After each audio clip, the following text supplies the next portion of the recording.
안녕하세요. 저번 영상에 이어서 오늘도 미드저니 이야기입니다. 전 영상에서는 미드저니를 사용한 지 한 이틀 정도 됐을 때 말 그대로 첫 번째 사용기였는데, 오늘은 그 이후로 며칠 더 사용해보고 느낀 점들을 이야기해 보려고 합니다.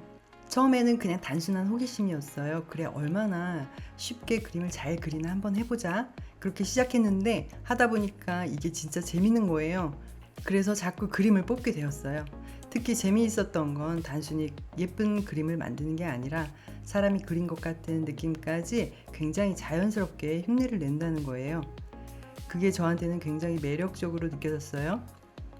실사 이미지는 따로 해보지 않았는데, 저는 주로 그림 위주 작업을 하니까 또 일단 크레딧을 아껴야 하잖아요. 이게 은근히 돈이 많이 들더라고요. 그래도 일단 시작을 했으니까 어디까지 구현이 되는지 궁금했어요. 결론은 다 됩니다. 어떤 이미지든 다 만들 수 있어요.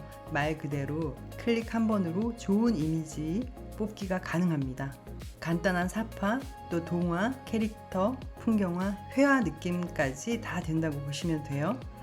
그래서 AI로 그림을 그리는 게 너무 쉽고 또 누구나 할 수 있다는 사실을 받아들이게 됐어요. 그런데 이게 다 되긴 하지만 또 안 됩니다. 이게 무슨 말일까요? 그러니까 내가 원하는 그림을 정확하게 뽑으려고 하니까 갑자기 이게 만만한 프로그램이 아니었던 겁니다. 그럼 어떤 게 어려웠는지 설명을 이어갈게요. 지금 미드저니 창이 열려 있는데요. 처음에 보면은 인터페이스가 굉장히 간단해 보입니다. 그런데 이게 알면 할수록 굉장히 미스터리하고 사람을 미치게 만듭니다. 저도 아직 개념이 완전히 익숙한 상태는 아니에요. 그러니까 오늘 이야기는 제가 직접 사용하면서 이해한 범주 내에서 말씀을 드릴게요. 쉽게 한번 생각해 볼게요. 사람이 그림을 그리려고 하면 먼저 캐릭터 있어야 되죠. 시대 배경, 또 참고 자료도 필요하고, 또 나의 취향, 나만의 그림을 그리는 습관도 있죠. 이런 여러 가지 요소가 모여서 결국 그림이 만들어지는 건데, 이 미드저니에서는 이런 복잡 미묘한 요소들을 여러 가지 방식으로 적용할 수 있게 만들어졌어요. 퍼스널라이즈, 무드 보드, 스타일, 또 이미지 레퍼런스, 캐릭터, 옴니 레퍼런스, 이런 기능들은 각각 내가 원하는 이미지의 방향을 잡아주는 역할을 합니다. 그래서 이런 많은 사항을 고려해서 이미지를 뽑아야 하는데, 많은 경우의 수가 필요해서 생각만큼 딱 원하는 이미지가 나오지 않는다는 거예요. 제 경험으로는 그렇습니다. 먼저 퍼스널라이즈, 쉽게 말해서 내가 이런 그림을 좋아해 라는 취향을 미드저니에게 알려주는 거예요. 또 무드보드는 내가 원하는 분위기나 색감, 그런 이미지들을 여러 장 모아놓고 그걸 하나의 방향성으로 만들어주는 거예요. 그래서 내가 원하는 분위기를 말로 길게 설명하는 대신 이미지로 보여줄 수 있는 거죠. 이미지를 만들 때 적용이 되겠죠? 그리고 스타일 크리에이터, 이거는 다양한 스타일들을 모아놓고 적용할 수 있는, 그러니까 스타일이라고 하는 건 색감, 질감, 그림의 느낌 같은 그런 것들이겠죠. 그래서 이 세 가지가 미묘하게 비슷한 듯 하면서 다른 개념인데, 왜 이렇게 만들었는지, 이게 실제로 반영이 어떻게 되는지 사실 잘 모르겠어요. 이 위에 이미지 추가하는 부분도 마찬가지예요. 세 가지가 아주 미묘하게 다른 역할을 하는데, 저는 실사 이미지를 뽑아보지 않아서 그런 건지 그림에서는 아무 소용이 없는 기능이었습니다. 그래서 저는 이런 기능을 무시하고 일단 이미지를 뽑았습니다. 오히려 더 잘 나오더라고요. 여기 개인화 설정도 일단 끄고 사용했고요. 여기 위에 이미지 레퍼런스, 스타일, 옴니 이런 기능도 싹 다 무시를 했어요. 이 기능 간단하게 설명하면, 이걸 참고해서 이런 그림 스타일로 이 캐릭터를 유지해줘, 이런 의미라고 보시면 돼요. 또 미드저니에서는 프롬프트 뒤에 여러 가지 명령어, 파라미터라고 하는데 이걸 사용하게 돼요. 파라미터는 종류가 많은데 기본적으로 설정되어 있는 수치를 반영하는데, 프롬프트 뒤에 다시 입력을 하면 프롬프트에 입력한 파라미터가 적용이 됩니다.